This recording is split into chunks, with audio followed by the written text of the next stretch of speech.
Se você deseja estudar o espírito neste contexto de um mundo espiritual que interage com o mundo corporal, você consegue imaginar, eu até agora só consegui imaginar 6 situações possíveis. Não consegui imaginar mais nenhuma delas.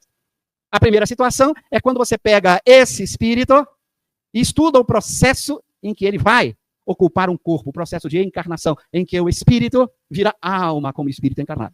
Então é importante estudar esse processo de passagem do seu estado natural primitivo para o estado de encarnado. Então ele faz e apresenta no capítulo da encarnação todas as leis naturais que regulam esse processo e, ao mesmo tempo, suas consequências.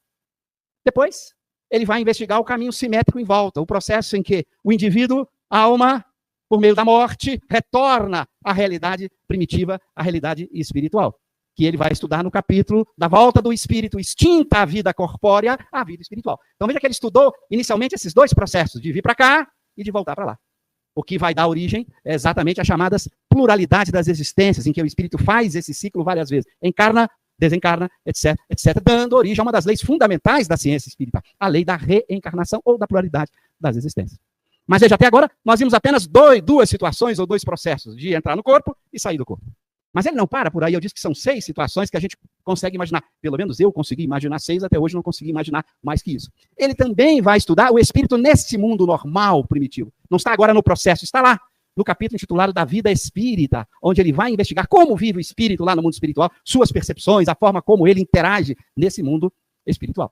Claro que por simetria, como o espírito vem e ocupa também o mundo corporal na encarnação, ele tinha que estudar também como vive o espírito no corpo, no sentido de compreender as leis que regulam todo o processo de que o corpo cria dificuldades, bloqueios e tudo aquilo que o corpo interfere na alma quando ela está habitando o corpo. Então ele estuda o espírito lá e o espírito aqui, depois de estudar os processos.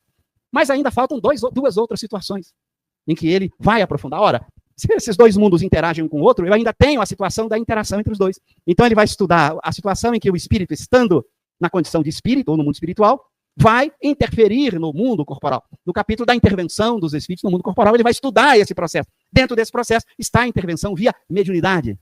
Não apenas essa, mas está ali a intervenção via mediunidade, em que os fenômenos espíritas vão aparecer dentro dessa análise, dessa interferência. E depois, é claro, de novo o simétrico. Se eu estou aqui como alma, como espírito encarnado, eu também, de alguma maneira, consigo ter acesso a essa interação com esse mundo, com esse espírito, por meio da emancipação da alma, que é o espírito estando aqui, consegue, de alguma maneira, perceber e interagir ali com o mundo espiritual, ou seja, está o pé nos 2 lugares, num certo sentido, ao mesmo tempo. Então, ele consegue, dentro da ciência espírita, estudar esse espírito nessas 6 fases.